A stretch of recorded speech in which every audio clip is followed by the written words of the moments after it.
Hey everyone, this is Jared here from Team Adventures with BG. Today I've got Waffle with me. We're going to do a quick rundown on our packing list from our recent trip to Havasupai. So if you're watching this, you're probably looking to get your permit for the upcoming season in 2026 or maybe even beyond.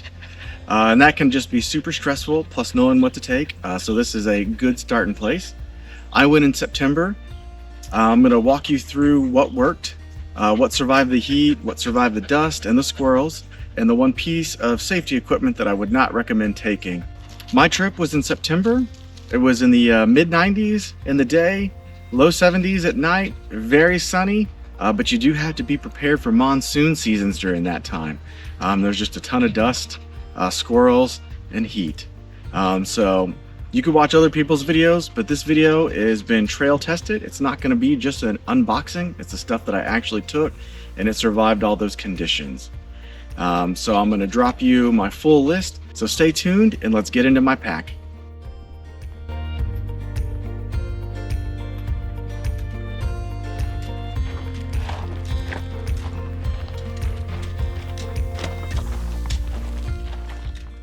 The hike to the village is 10 miles of dust and exposure.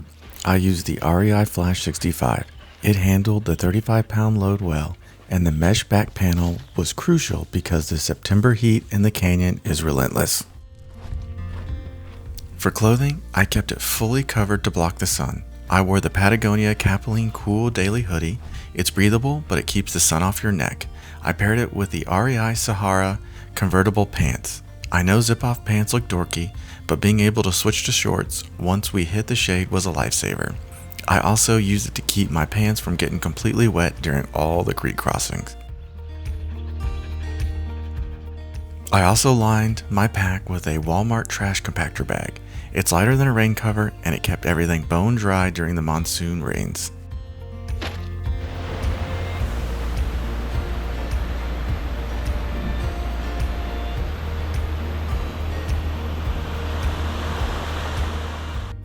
Once you hit camp, the strategy changes. Here are my winners and the losers from the trip. First, let's talk about the one thing I shouldn't have brought. I packed this ice and inflatable life jacket for my wife because I was worried the pools were deep and I wanted to be extra safe. Honestly, it took up a massive space in the pack and we never touched it.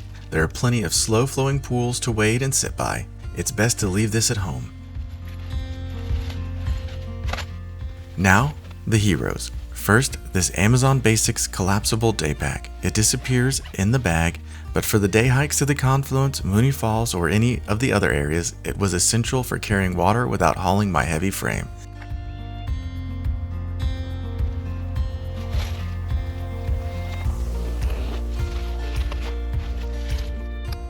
Second, these Simari water shoes.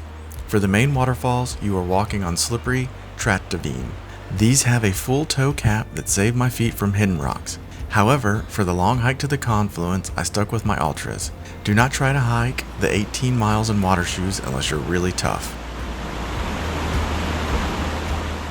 Third, the Ursack. Do not trust the buckets. They are often cracked or out of stock. The bear bag is made of Spectra fabric, so the squirrels and raccoons can't chew through it. Just make sure you tie a solid knot and hang it high enough that they can't get leverage on it. If you want a lighter option, a rat sack will work fine. Finally, the almost dud, the Sawyer Micro Squeeze. It works, but the mineral content in the water is so high that it clogs constantly.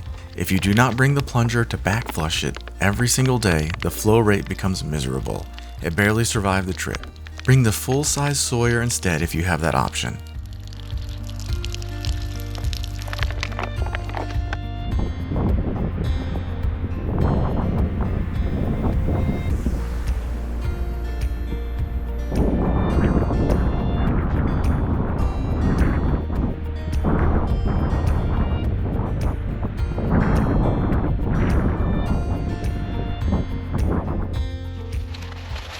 For the rest of the kit, it's about risk management.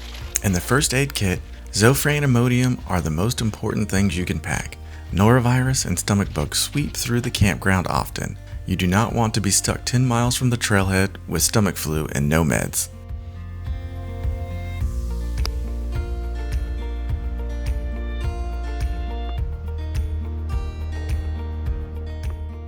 I also carried a dedicated repair kit with tenacious tape and patches. You are completely on your own down there, so if a sleeping pad pops or a strap breaks, you have to be able to fix it yourself.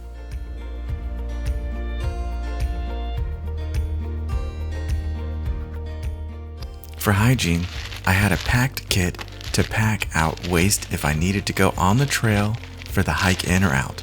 I used wilderness wipes for the dust and Coghlan's toilet tissue for the pit toilets in camp. For electronics, it gets pitch black in the canyon, so I brought a Petzl headlamp and the Wubin X1 flashlight. To keep everything charged, I relied on my Anker 2000 mAh power bank. It's heavy, but it kept my GoPro and phone alive for all 4 days.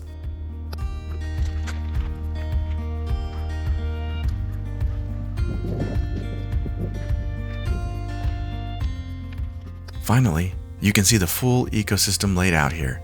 It looks like a lot of gear, but for 4 days in the canyon, every single ounce earned its place in this pack.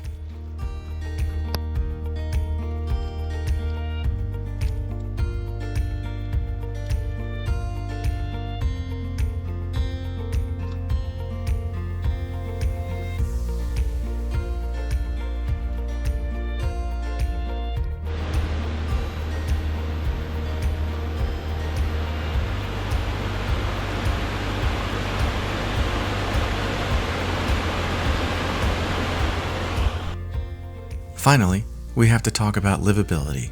As you can see, the Havasupai campground is hard-packed dirt, so your sleep system is the difference between misery and a great trip. My setup was honestly perfect. I paired the Big Agnes copper spur with the Nemo Tensor all-season pad. I went with the wide version. It weighs basically the same as the standard pads, but having the extra width keeps your arms from falling into the dirt. It's just a lot more comfortable. For bedding, I used the Nemo Philo Elite Wide Pillow and the UGQ Deluxe Quillo.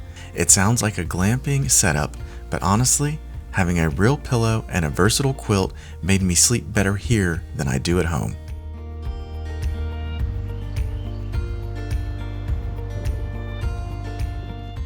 And my favorite moment of the day, the morning coffee. Sitting there with my Jetboil flash and my Sea to Summit collapsible cup, watching the canyon wake up before the heat sets in. That is why you carry the weight.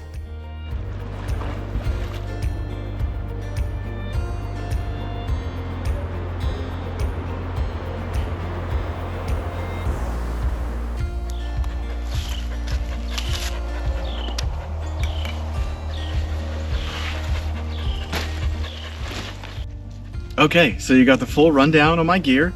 I probably could have gone lighter, but taking extra stuff for Linda definitely made it heavier. And there's a couple of things I could have dropped, like the life vest wasn't really needed. Could have gotten away probably with a different filter and one less water bottle. But I am very glad that I took the camp chair. That made it amazing to relax after each hiking session that day. One thing you've got to take away from this video is you've got to bring a Yursak, a rat sack, or at least something to hang your food. Do not trust the buckets. When I was there was only a few left because people are just leaving trash, and that's what they are stashing that in so they can take it out. So be prepared for that. And now that you've learned what to bring, stay tuned. Next video is going to cover the hidden cost and how you can get this planned and make your trip successful. Thanks for watching. Make sure you subscribe for future adventures and hit that like if this video was helpful.